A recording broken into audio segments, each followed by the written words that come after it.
Bihar plus में आपका स्वागत है।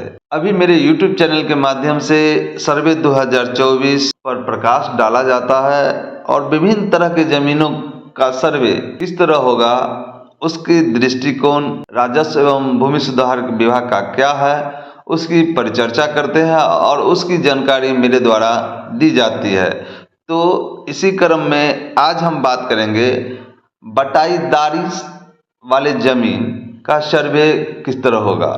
तो सबसे पहले प्रश्न है कि बटेदारी क्या है। इसको हम आपको समझाते हैं कि बटेदारी क्या है, इस पर हम परिचर्चा करेंगे।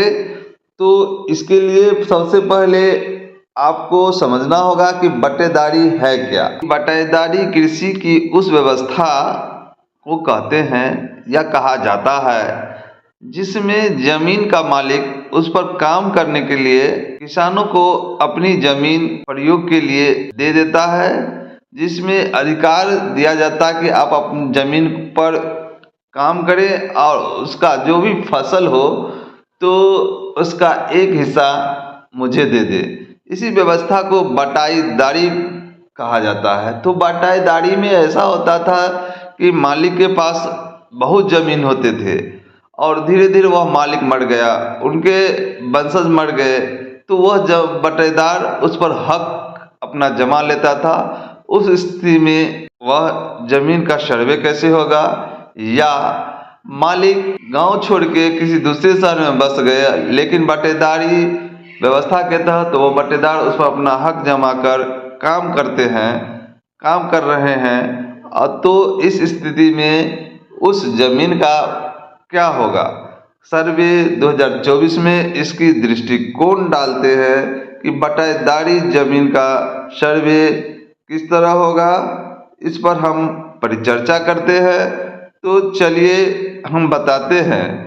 यदि किसी रैयत के खाते में शिकमी दखलकार है तथा उसे बटाईदार घोषित किए जाने संबंधित कोई कागजात नहीं है तो खाता किसके नाम से खुलेगी। तो बताते चले, बिहार काश्तकारी अधिनियम के आलोक में सर्वप्रथम दखत की जांच कर राजस्व प्रमाण की मांग करेंगे। अगर प्रमाण प्रस्तुत नहीं करता है तो इस स्थिति में खातेदार रैयत के नाम से खाता खोला जाएगा तथा अभियुक्ति कॉलम में दखलकार का नाम अंकित होगा। ये राजस्व एवं भूमि सुधार का सलाह है। इसके बाद अब बता दें कि स्थिति किस तरह बनती है। तो बता दें कि शिकमी रैयत एवं बटाईदारी का कब्जा हो तो वैसे स्थिति में खाता प्रविष्ट किसके नाम से होगा। तो राजस्व एवं भूमि सुधार विभाग का सलाह है कि खाता मूल रैयत के नाम से होगा।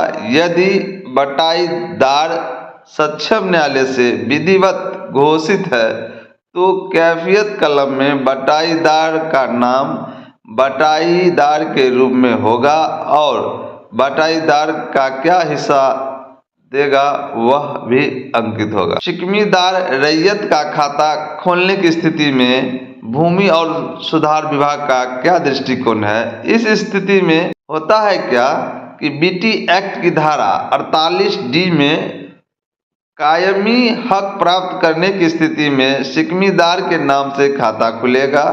मात्र शिकमीदार या बटाईदार होने की स्थिति में खाता रैयत के नाम से खुलेगी और कैफियत कलम में बटाईदार का नाम अंकित रहेगा। साथ ही बताते चले कि बीटी एक्ट की धारा 48E में क्या है बटाईदार के लिए कि सर्वे किसके नाम से होगा और सर्वे के नाम से नहीं होगा। तो इसके धारा के अंतर्गत भूमि सुधार विभाग का सलाह है कि खाता मूल रैयत के नाम से खुलेगा। कैफियत कलम में बटाईदार के नाम भी अंकित होगा और बटाईदार का हिस्सा भी होगा। बीटी एक्ट की धारा 48D में किसके नाम से खुलेगा। तो बताते चले कि खाता कायमी बटेदार के नाम से खाता खुलेगा। तो इस तरह के जमीन जो होते हैं बटाईदारी संबंधित जमीन होते हैं जो इसकी परिचर्चा मेरे द्वारा की गई है। इसमें मेरे द्वारा बताया गया है कि किस परिस्थिति में बटाईदार का जमीन का दखल दिया जाएगा, किस परिस्थिति में मालिक का जमीन सर्वे में नाम अंकित की जाएगी। तो आज हमने बटाईदारी संबंधित जमीन की परिचर्चा की है। धन्यवाद।